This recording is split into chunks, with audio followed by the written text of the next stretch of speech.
Fake BBC. You mean the ones that put AI in my mouth?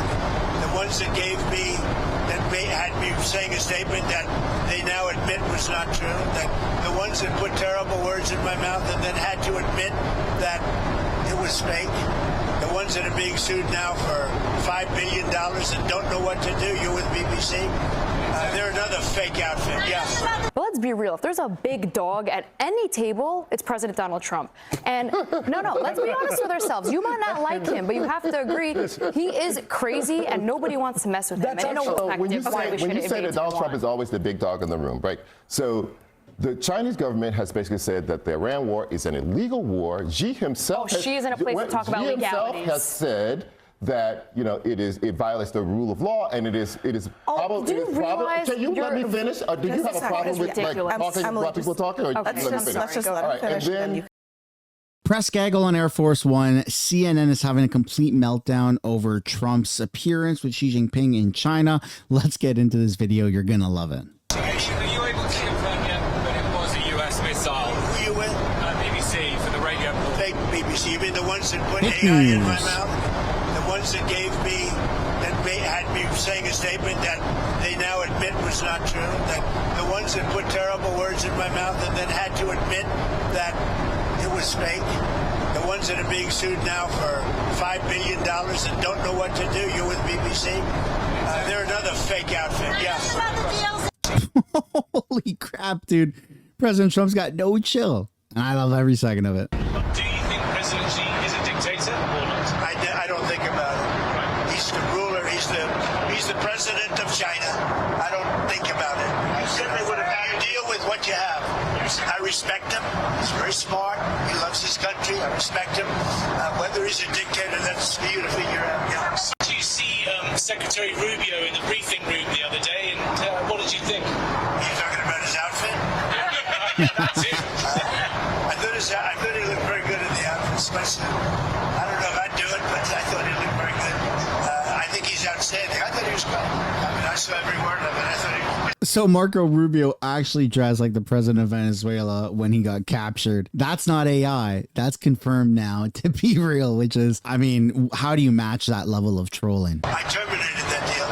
And if I didn't terminate Barack Hussein Obama, if I didn't terminate that deal, Iran would have had a nuclear weapon 2 years ago. As you know, that deal long expired. It's taken the most years doing it, and after your bombing, then you know what? I'll tell you what. I know you backed Obama, which shows what a fraud you are, because that was the worst deal. They would have had a nuclear weapon within a period of a year and a half after I terminated it. If I didn't terminate that, and if I didn't send the B-2 bombers in 9 months ago to obliterate, one thing that did happen, which was very nice, the top person in Iran representing them was the top person.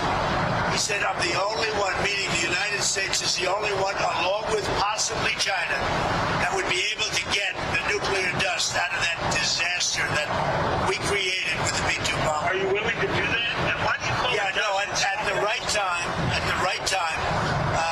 we'll either go in or we'll get it. I think we'll probably get it.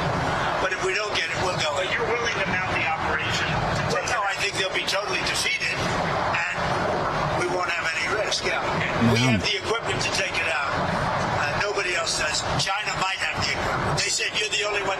They said you and China, but they weren't. We have the equipment to take it out. Man, America's back on top. This is awesome. It's really unfortunate what happened to Joe Biden, right? And the fact that America was so humiliated and brought down a couple notches, but Trump's really done a good job of bringing America back on top. This is from the New York Post. This is one of the reporters that's in the pool. She posted this morning. She said American staff took everything the Chinese officials handed out, credentials, burner phones from the White House staff, pins for the delegation, collected them before they got on Air Force One and threw them in the trash.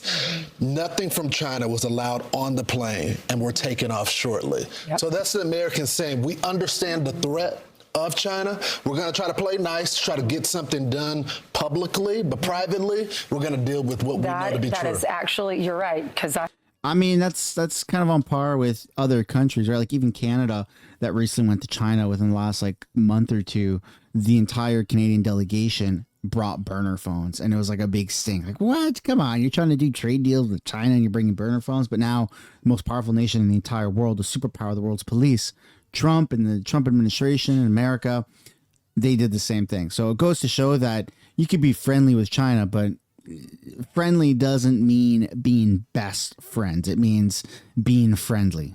I have sources that are on the plane too, and they had to leave their American phones, turn them off. They did not take them into China, or if they did, they left them on the planes. They turned them off. They didn't use them. All the Americans were using burner phones, and they had to destroy them and leave them in China. They don't want anything that belongs to the Chinese on that plane. Because they could be bugged. There could be spies. They had to check their security.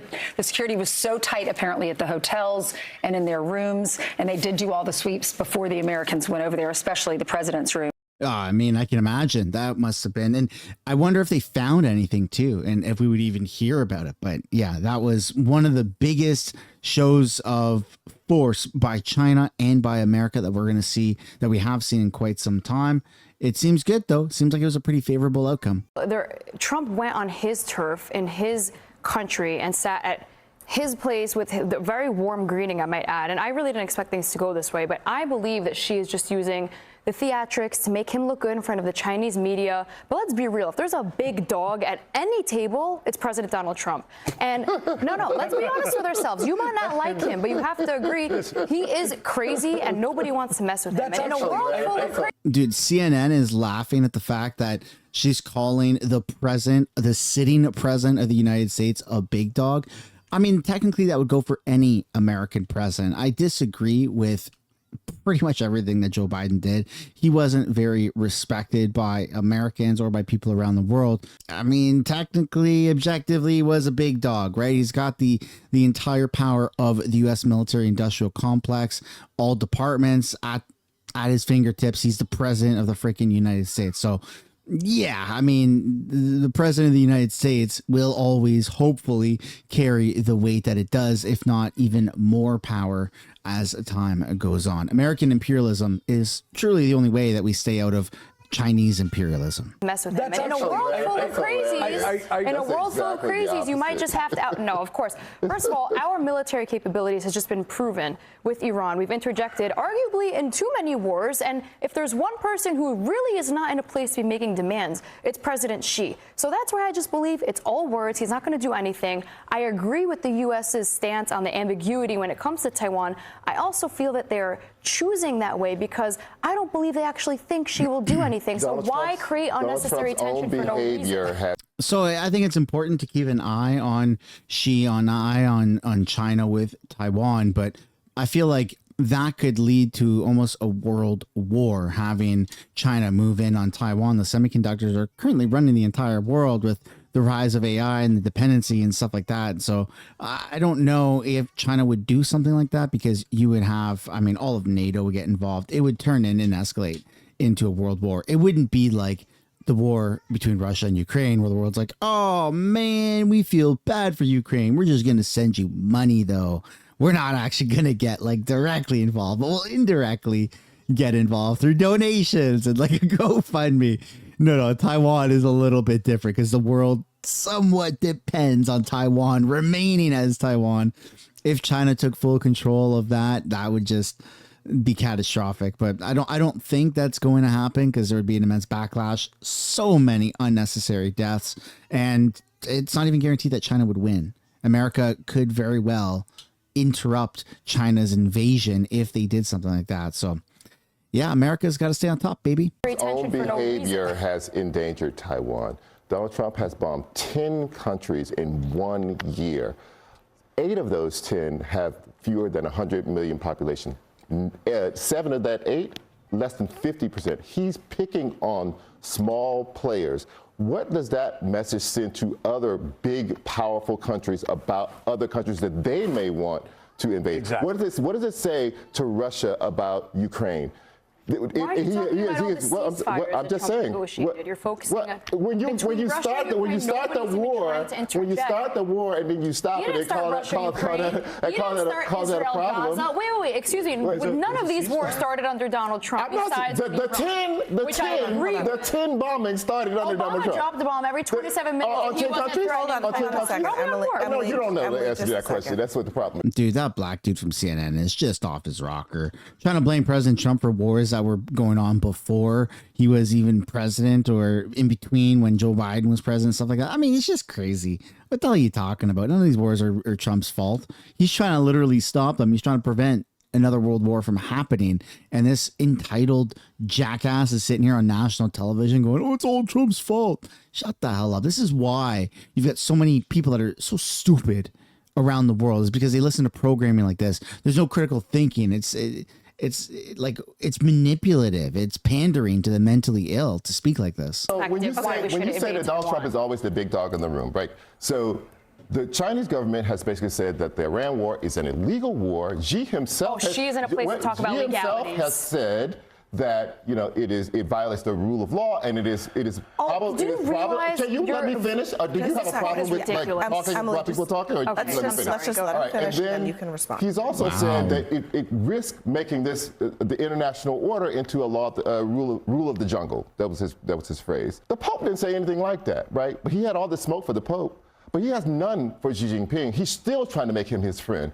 He is still saying things about the United States being in decline. He refuses to say anything negative about Xi because he's a bully. He knows the Pope can't do doesn't want to do anything. He doesn't have anything to offer him. But he can bully the Pope, but he can't bully Xi, and so he has nothing. Do you think he should? But you say he's the big dog in the room. If Xi is saying there's a declining nation, it is most certainly not the United States. Emily, let me ask you to respond to what he's saying, which is fundamentally, President Trump doesn't seem to be willing to stand up to Xi Jinping in terms of China's relationship with Iran, in terms of how he's described the United States' military actions with Iran. Why not? Well, China today, if I'm not mistaken, I saw a big headline on CNN that they said Xi is committing to not send any military weapons to Iran, which is a big step. I mean, we're talking the bar's pretty low with the countries we're discussing. They said it last night. Well, to that, let me just. He's literally answering the question. We all know the truth that you don't just go winging around your military might against another superpower that would lead to the inevitable nuclear warfare. If China and America went toe to toe, nukes are getting drawn, and it's going to be a disaster. We're not talking about, the Russia Cold War and stuff like that. We're talking about modern day technology, and it's going to escalate, and it's going to escalate very fast. So President Trump's approach to, relations with China and leveraging his relationship with Xi towards, solving the conflict in Iran, he did a pretty good job. I don't think objectively there's anything really wrong with what President Trump did. It's a very sensitive issue, and there's a lot of money at stake for both countries, for the entire world, and it has to be dealt with in a way that it needs to be navigated appropriately. And there's been proven that President Trump, who's a successful businessman, who's been able to hit the stock market at consistent all-time highs, is kind of the right person for the job to be doing these negotiations. All these world leaders are way more excited to be dealing with President Trump than they ever were with Obama. No shit with Biden, right? So I think President Trump's trip to China was a success. I'd chalk it up to a success. So why are we where we are? Did you underestimate the pain tolerance that Iran has? I didn't underestimate anything. We hit them unbelievably hard. Look, we left their bridges. We left their electricity capacity. We can knock that all out in 2 days. 2 days, everything. We left Cargill, and other than, I said, hit it except for the valves where the oil comes out, because when you hit that means you're going to lose a little oil. But one thing is happening, amazingly. Ships are floating up to Texas and Louisiana, and they're going to Alaska, and they're loading up with oil like we've never seen before. And so there you go. I mean, another example that America is winning and America is on top. America's exporting more oil than it ever has, which is a massive W. Even if you're anti-Trump, but you're an American citizen, this is still very positive for the United States. And it's going to take some time, obviously, to see that reflection within the economy. Even though the stock market's hitting all-time highs, the stock market isn't really a on par reflection of the economy.